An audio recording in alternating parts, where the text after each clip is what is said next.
जपाकुसुमसङ्काशं काश्यपेयं महाद्युतिम् तमोरिं सर्वपापघ्नं प्रणतोऽस्मि दिवाकरम् दधिशङ्खतुषाराभं क्षीरोदार्णवसम्भवम् नमामि शशिनं सोमं शम्भोर्मुकुटभूषणम् धरणीगर्भसम्भूतं विद्युत्कान्तिसमप्रभम् कुमारं शक्तिहस्तं तं मङ्गलं प्रणमाम्यहम् त्र्यम्बकलिकाश्यामं रूपेण प्रतिमं बुधं सौम्यं सौम्यगुणोपेतं तं बुधं प्रणमाम्यहम् देवानां च ऋषीणां च गुरुं काञ्चनसन्निभम् बुद्धिभूतं त्रिलोकेशं तं गुरुं प्रणमाम्यहम् हिमकुन्दगुणालाभं दैत्यानां परमं गुरुं सर्वशास्त्रप्रवक्तारं भार्गवं प्रणमाम्यहम् नीलाञ्जनसमाभासं रविपुत्रं यमाग्रजम् छायामार्तण्डसम्भूतं तं नमामि शनैश्चरम् अर्धकायं महावीर्यं चन्द्रादित्यविमर्दनम् सिंहिकागर्भसम्भूतं तं राहुं प्रणमाम्यहम् हलाशपुष्पसङ्काशं तारकाग्रहमस्तकम् रौद्रं रौद्रात्मकं घोरं तं केतुं प्रणमाम्यहम् ॐ जपाकुसुमसङ्काशं काश्यपेयं महाद्युतिम् तमोरिं सर्वपापघ्नं परतोऽस्मि दिवाकरम् दधिशङ्खतुषाराभं क्षीरोदार्णवसम्भवम्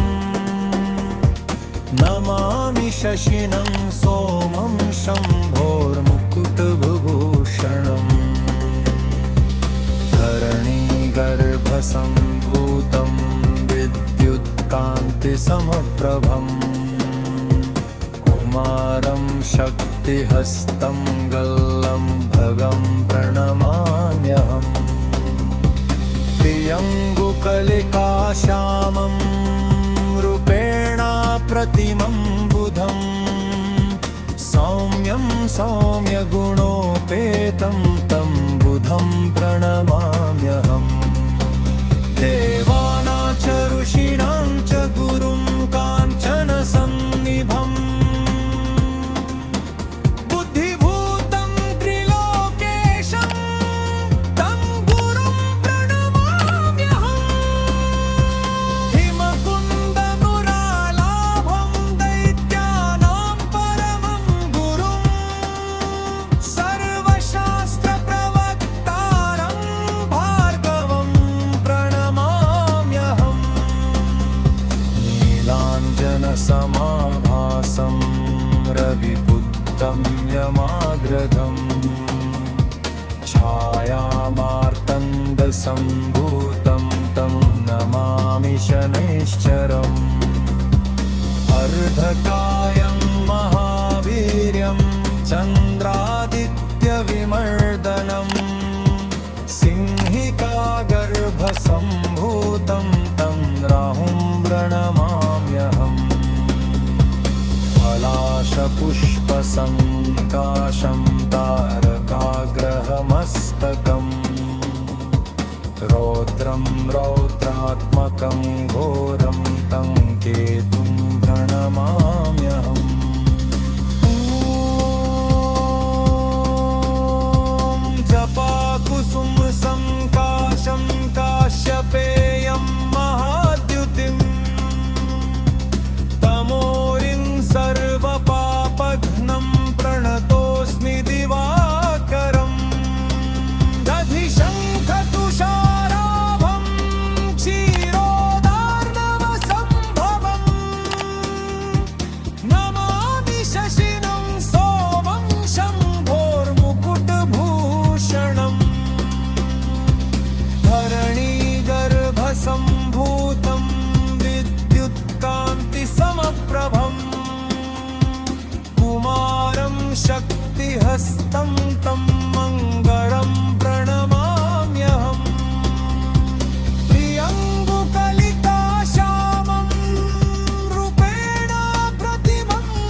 चन्द्रादित्यविमर्दनम् सिंहिकागर्भसम्भूतं तं राहुं प्रणमाम्यहम् पुलाशपुष्पसङ्काशं तारकाग्रहमस्तकम् रौद्रं रौद्रात्मकं घोरात्मकं केतुं प्रणमाम्यहम् ॐ जपाकुसुमसङ्काशं काश्यपेयं महाद्युतिम् तमोरिं सर्वपापघ्नं परतोऽस्मि दिवाकरम् दधिशङ्खतुषाराभं क्षीरोदार्णवसम्भवम् नमामि शशिनं सोमं शम्भोर्मुकुटभूषणम् धरणीगर्भसम्भूतं विद्युत्कान्तिसमप्रभम् कुमारं शक्तिहस्तं गल्लं भगं प्रणमाम्यहम् प्रियङ्गुकलिकाश्यामं रूपेणा प्रतिमं बुधम् सौम्यं सौम्यगुणोपेतं तं बुधं प्रणमाम्यहम् देवानां च ऋषीणां च गुरुं काञ्चनसन्निभम् बुद्धिभूतं त्रिलोकेशं तं गुरुं प्रणमाम्यहम् हिमकुन्दमुरालाभं दैत्यानां परमं गुरुं सर्वशास्त्रप्रवक्तारं भार्गवं प्रणमाम्यहम् नीलाञ्जनसमाभासं रविपुत्रं यमाग्रजम् छायामार्तण्डसम्भूतं तं नमामि शनैश्चरम् अर्धकायं महावीर्यं चन्द्रादित्यविमर्दनम् सिंहिकागर्भसम्भूतं तं राहुं प्रणमाम्यहम् पलाशपुष्पसङ्काशं तारकाग्रहमस्तकम् रौद्रं रौद्रात्मकं घोरं तं केतुं प्रणमाम्यहम् ॐ जपाकुसुमसङ्काशं काश्यपेयं महाद्युतिम् तमोरिं सर्वपापघ्नं प्रणतोऽस्मि दिवाकरम् दधिशङ्खतुषाराभं क्षीरोदार्णवसम्भवम् नमामि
चन्द्रादित्यविमर्दनम्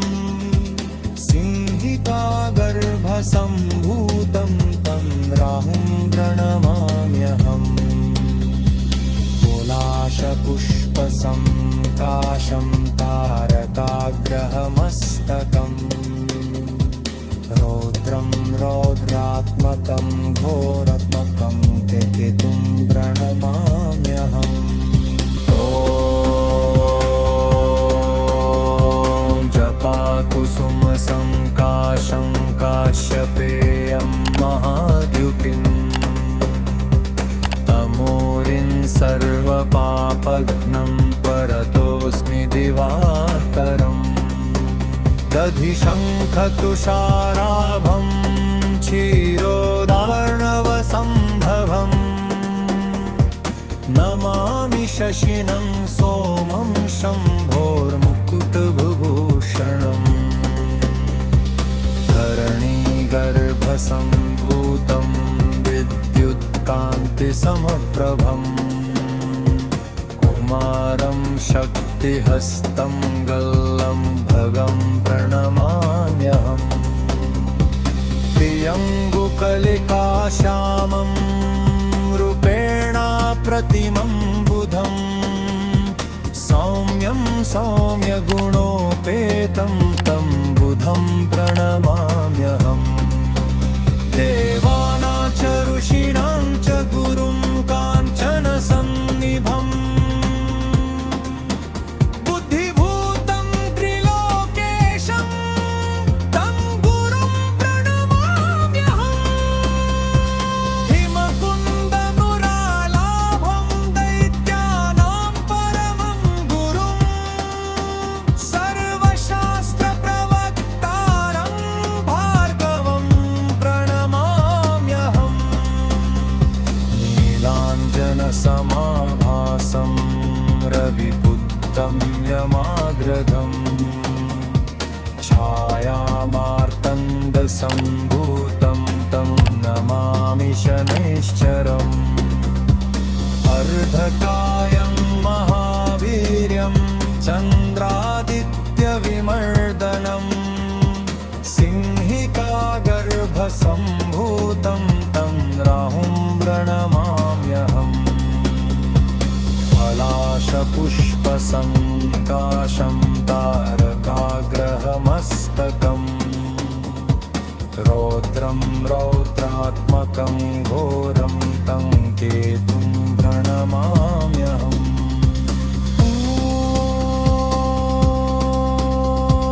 जपाकुसुमसङ्काशं काश्यपेयं महाद्युतिम् तमोरिं सर्वपापघ्नं प्रणतोऽस्मि दिवाकरम् दधिशङ्खतुषाराभं क्षीरोदार्णवसम्भवम् नमामि शशिनं सोमं शम्भोर्मुकुटभूषणम् धरणीगर्भसम्भूतं विद्युत्कान्तिसमप्रभम् कुमारं शक्तिहस्तं तं मङ्गलं प्रणमाम्यहम् प्रियङ्गुकलिकाश्यामं रूपेण प्रतिमं बुधम् सौम्यं सौम्यगुणोपेतं तं बुधं प्रणमाम्यहम् देवानां च ऋषीणां च गुरुं काञ्चनसन्निभम् बुद्धिभूतं त्रिलोकेशं तं गुरुं प्रणमाम्यहम् हिमकुन्दभृणालाभं दैत्यानां परमं गुरुं सर्वशास्त्रप्रवक्तारं भार्गवं प्रणमाम्यहम् नीलाञ्जनसमाभासं गुणोपिपुत्रं यमाग्रजम् छायामार्तण्डसम्भूतं तं नमामि शनैश्चरम् अर्धकायं महावीर्यं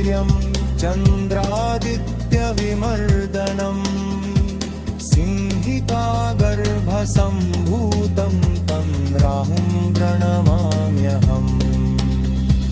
पुलाशपुष्पसङ्काशं तारकाग्रहमस्तकम् रौद्रं रौद्रात्मकं घोरात्मकं केतुं प्रणमाम्यहम् ॐ जपाकुसुमसङ्काशं काश्यपेयं महाद्युतिम् तमोरिं सर्वपापघ्नं परतोऽस्मि दिवाकरम् दधिशङ्खतुषाराभं क्षीरोदार्णवसम्भवम् नमामि शशिनं सोमं शम्भोर्मुकुटभूषणम् धरणीगर्भसम्भूतं विद्युत्कान्तिसमप्रभम् कुमारं शक्तिहस्तं गल्लं भगं प्रणमाम्यहम् प्रियङ्गुकलिकाश्यामं रूपेण प्रतिमं बुधं सौम्यं सौम्यगुणोपेतं तं बुधं प्रणमाम्यहम् देवानां च ऋषीणां च गुरुं काञ्चनसन्निभम् बुद्धिभूतं त्रिलोकेशं तं गुरुं प्रणमाम्यहम् हिमकुन्दमुरालाभं दैत्यानां परमं गुरुं सर्वशास्त्रप्रवक्तारं भार्गवं प्रणमाम्यहम् नीलाञ्जनसमाभासं रविपुत्रं यमाग्रजम् छायामार्तण्डसम्भूतं तं नमामि शनैश्चरम् अर्धकायं महावीर्यं चन्द्रादित्यविमर्दनम् सिंहिकागर्भसम्भूतं तं राहुं प्रणमाम्यहम् पलाशपुष्पसङ्काशं तारकाग्रहमस्तकम् रौद्रं रौद्रात्मकं घोरं तं केतुं प्रणमाम्यहम् ॐ जपाकुसुमसङ्काशं काश्यपेयं महाद्युतिम्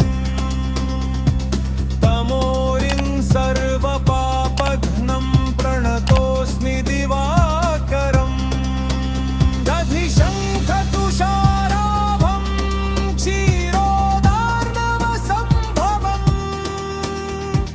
नमामि शशिनं सोमं शम्भोर्मुकुटभूषणम् धरणीगर्भसम्भूतं विद्युत्कान्तिसमप्रभम् कुमारं शक्तिहस्तं तं मङ्गलं प्रणमाम्यहम् प्रियङ्गुकलिकाश्यामं रूपेण प्रतिमं बुधं सौम्यं सौम्यगुणोपेतं तं बुधं प्रणमाम्यहम्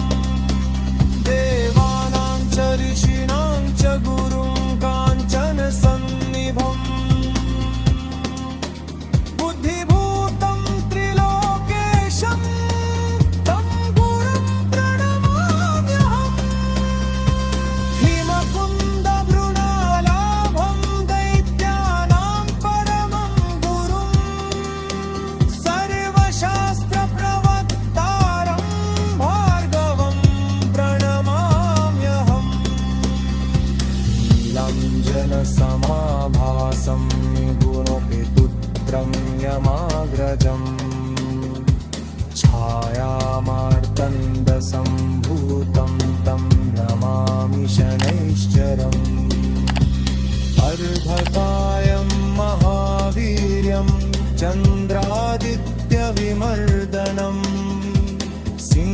कलिकागर्भसम्भूतं तं राहुं प्रणमाम्यहम् पुलाशपुष्पसङ्काशं तारकाग्रहमस्तकम् रौद्रं रौद्रात्मकं घोरात्मकं केतुं प्रणमाम्यहम् ॐ जपाकुसुमसङ्काशं काश्यपेयं महाद्युतिम् तमोरिं सर्वपापघ्नं परतोऽस्मि दिवाकरम् दधिशङ्खतुषाराभं क्षीरोदार्णवसम्भवम् नमामि शशिनं सोमं शम्भोर्मुकुटभूषणम् धरणीगर्भसम्भूतं विद्युत्कान्तिसमप्रभम् कुमारं शक्तिहस्तं गल्लं भगं प्रणमाम्यहम् प्रियङ्गुकलिकाश्यामं रूपेण प्रतिमं बुधं सौम्यं सौम्यगुणोपेतं तं बुधं प्रणमाम्यहम् देवानां च ऋषीणां च गुरुं काञ्चनसन्निभम् बुद्धिभूतं त्रिलोकेशं तं गुरुं प्रणमाम्यहम् हिमकुन्दमुरालाभं दैत्यानां परमं गुरुं सर्वशास्त्रप्रवक्तारं भार्गवं प्रणमाम्यहम् नीलाञ्जनसमाभासं रविपुत्रं यमाग्रजम् छायामार्तण्डसम्भूतं तं नमामि शनैश्चरम् अर्धकायं महावीर्यं चन्द्रादित्यविमर्दनम् सिंहिकागर्भसम्भूतं तं राहुं प्रणमाम्यहम् पलाशपुष्पसङ्काशं तारकाग्रहमस्तकम् रौद्रं रौद्रात्मकं घोरं तं केतुं प्रणमाम्यहम् ॐ जपाकुसुमसङ्काशं काश्यपेयं महाद्युतिम् तमोरिं सर्वपापघ्नं प्रणतोऽस्मि दिवाकरम् दधिशङ्खतुषाराभं क्षीरोदार्णवसम्भवम् नमामि शशिनं सोमं शम्भोर्मुकुटभूषणम् धरणीगर्भसम्भूतं विद्युत्कान्तिसमप्रभम् कुमारं शक्तिहस्तं तं मङ्गलं प्रणमाम्यहम् प्रियङ्गुकलिकाश्यामं रूपेण प्रतिमं बुधं सौम्यं सौम्यगुणोपेतं तं बुधं प्रणमाम्यहम् देवानां च ऋषीणां च गुरुं काञ्चनसन्निभम् बुद्धिभूतं त्रिलोकेशं तं गुरुं प्रणमाम्यहम्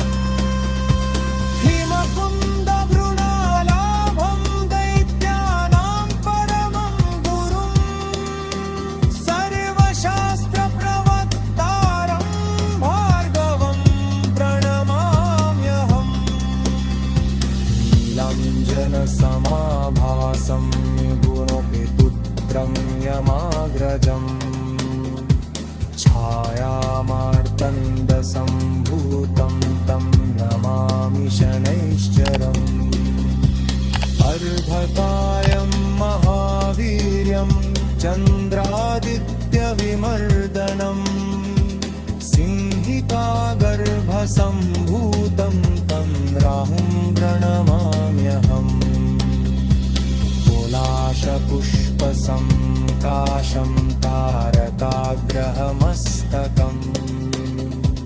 रौद्रं रौद्रात्मकं घोरात्मकं केतुं प्रणमाम्यहम् ॐ जपाकुसुमसङ्काशं काश्यपेयं महाद्युतिम् तमोरिं सर्वपापघ्नं परतोऽस्मि दिवाकरम् दधिशङ्खतुषाराभं क्षीरोदार्णवसम्भवम् नमामि शशिनं सोमं शम्भोर्मुकुटभूषणम् धरणीगर्भसम्भूतं विद्युत्कान्तिसमप्रभम् कुमारं शक्तिहस्तं गल्लं भगं प्रणमाम्यहम् प्रियङ्गुकलिकाश्यामं रूपेण प्रतिमं बुधं सौम्यं सौम्यगुणोपेतं तं बुधं प्रणमाम्यहम् देवानां च ऋषीणां च गुरुं काञ्चनसन्निभम् बुद्धिभूतं त्रिलोकेशं तं गुरुं प्रणमाम्यहम् हिमकुन्दमुरालाभं दैत्यानां परमं गुरुं सर्वशास्त्रप्रवक्तारं भार्गवं प्रणमाम्यहम् नीलाञ्जनसमाभासं रविपुत्रं यमाग्रजम् छायामार्तण्डसम्भूतं तं नमामि शनैश्चरम् अर्धकायं महावीर्यं चन्द्रादित्यविमर्दनम् सिंहिकागर्भसम्भूतं तं राहुं प्रणमाम्यहम् पलाशपुष्पसङ्काशं तारकाग्रहमस्तकम् रौद्रं रौद्रात्मकं घोरं तं केतुं प्रणमाम्यहम् ॐ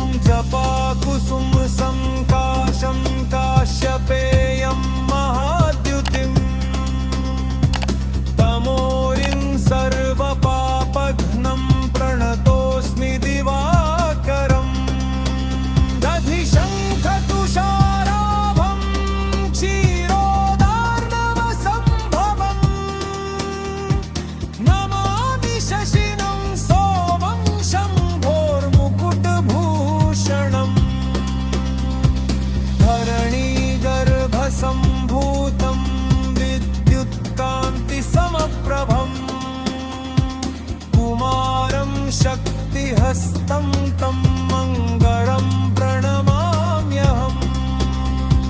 प्रियङ्गुकलिकाश्यामं रूपेण प्रतिमं बुधं सौम्यं सौम्यगुणोपेतं तं बुधं प्रणमाम्यहम् देवानां च ऋषीणां च गुरुं काञ्चनसन्निभम् बुद्धिभूतं त्रिलोकेशं तं गुरुं प्रणमाम्यहम् हिमकुन्दमृणालाभं दैत्यानां परमं गुरुं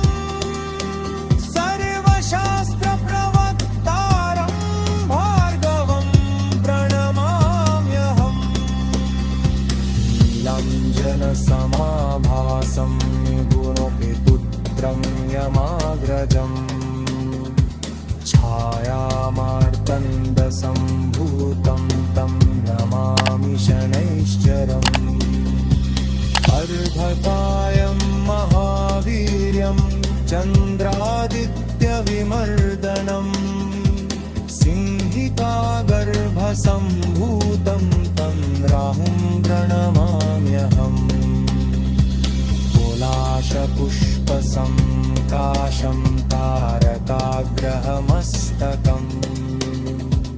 रौद्रं रौद्रात्मकं घोरात्मकं ते केतुं प्रणमाम्यहम्